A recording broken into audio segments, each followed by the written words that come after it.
welcome back to Silver Siren Tarot and Astrology for part 3 of the Learn Tarot series discussing the Major Arcana cards. Today is the final video for the Major Arcana, and then we will move into the lesser cards of the Zodiac. They're actually more detailed cards, but we'll discuss those in a future video. But for today, like I said, this is the last of the Major Arcana, and we're going to pick right up with the Tower, which is card number 16. And I keep pushing the cards up to you guys like I'm not going to insert a picture, but I definitely will put the picture here as usual. So if you've watched my other videos, then you know I have had a relationship with the Tower card, and it was kind of a card that I didn't like to see, but would inevitably pop up week after week after week for kind of like an 18-month period in my life. And so since I have what I feel is a very close relationship with this card, I think that in hindsight, the shock and the change and all of that chaos was necessary. So I just gave you some keywords about the Tower, but it's kind of an erratic energy, and if you're someone who craves stability or needs a structured system, then this is not the card for you. Sorry, I just realized I was moving my hands a bunch. You know, the Tower can be twofold. In a positive way, it can be breaking free of old mindsets and patterns and kind of just having flashes of insight to a situation or to what you need to do. And then sort of on the more negative end, it's definitely a card of, you know, getting like news that is disturbing. It's a very unsettling energy. It's kind of a panicky energy. You know, something that just kind of creates some upheaval, turns your world upside down.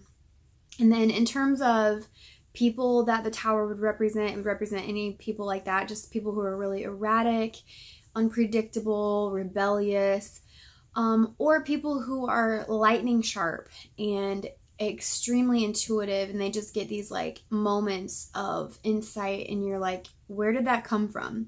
And they can't even explain it. Then beautifully we come right into the Star, and the Star card is a just precious, gentle, hopeful, inspirational card.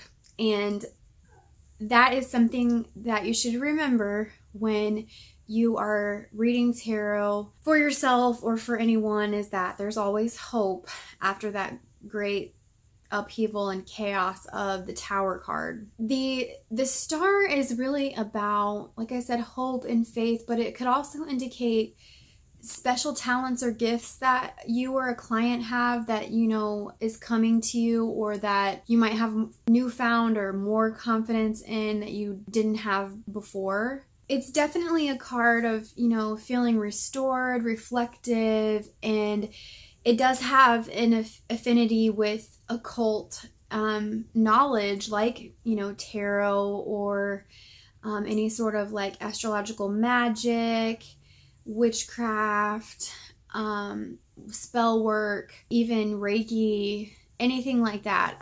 So there is that side of this card as well, but it's all for a very healing energy, which is beautiful to see because, like I said, the Tower is very shocking. And so to sort of find these star-like remediations to put the pieces back together and to find a new sense of hope is really wonderful. And then people that the Star are represented by are your literal like guides and angels. It's people who are into healing, like I said, Reiki. It's also representative of astrologers.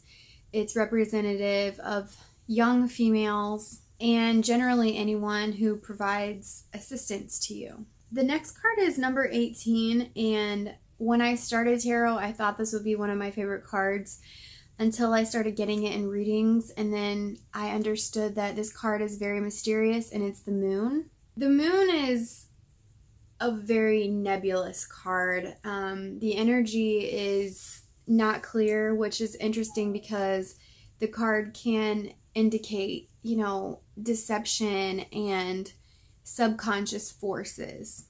There is also just a feeling of mystery surrounding this card. So sometimes if you get the moon when you're asking a question, you know, there may be some actual deception occurring, or, you know, there's just still like a mysterious aura around whatever you're asking, and so you're not to be aware yet. There's an element of uncertainty and potentially lies or deception, and then it's also concerning animals and primal forces. One thing that I've noticed with this card too is self-sabotage or self-undoing, but not in a conscious way.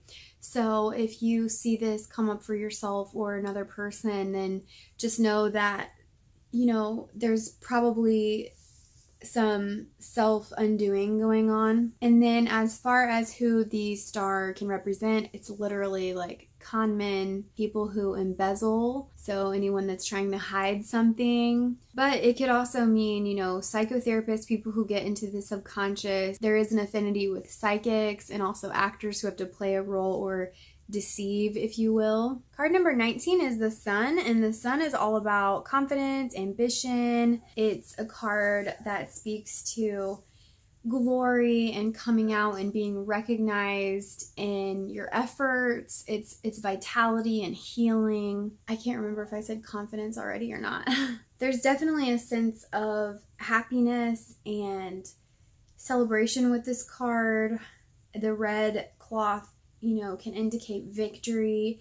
The sunflowers in the sun is very energetic and also very much indicator of, you know, health. And then the baby makes me think of fertility or virility. And then as far as who the sun represents, it can quite literally be babies, father figures, noble people, people who are very energetic, confident. It's also indicative of kings and leaders. Now we have Judgment. Judgment is interesting because to me it's very kind of like revelations from the Bible, where it's, you know, the judgment day, and it's all about kind of a chapter culminating and reaching the point where you're really assessing the situation, or someone assessing you, making a decision about you. So this card can carry tones of readjustment and purification, transformation, you know, metamorphosis. You know, you're better than you were. It's a bit of a rite of a passage, if you will, and a change in a chapter. And on the more like confusing or negative side, it could be an identity crisis, you know, needing to evaluate who you are, needing to evaluate where you're going and what your goals are. Not that that's negative, but it's just different than the other energy. It's definitely a developmental card and showing a milestone, showing a new chapter and a new beginning, a time of transition. And then in terms of who Judgment represents, it could literally be judges or like a jury. It can be any sort of decision makers, things like that. And then the final card is 21, and that is the World. So this is fulfillment. This is the end. It's a card of completion and wholeness and unity. There's a sense of, you know, freedom and triumph surrounding this card. It's very much like there's a circle, and so its cycle has completed. It's victory. As far as people who the card will represent, it's winners, people who are, you know, traveling the world, who've seen a lot, and, you know, they kind of come home at the end and they're ready to complete the cycle of travel. It's also just that sense that people can get when they've had a goal and it was a very long-term goal and they've achieved it. So it kind of reminds me of like people when they retire. You know, they've worked 60 plus years and now they can enjoy waking up at 9 or 10 in the morning and taking their time and doing what they want through the day and just enjoying the day. And it's that feeling. So that is the Major Arcana for you guys. I hope you liked these videos and that it was okay that it was split up in 3. I am going to try to have a video up on Friday as my schedule indicates, but I'm not sure which way I want to tackle the rest of the tarot yet, so that's going to take some thought and planning, but I will be around. I hope you all have a fantastic Valentine's Day if you celebrate. If you don't, have a fantastic Thursday, and stay tuned for my next video as we move through the Minor Arcana cards of the tarot. So thank you so much for watching. I hope you have a fantastic day, and I will see you in my next video. Bye.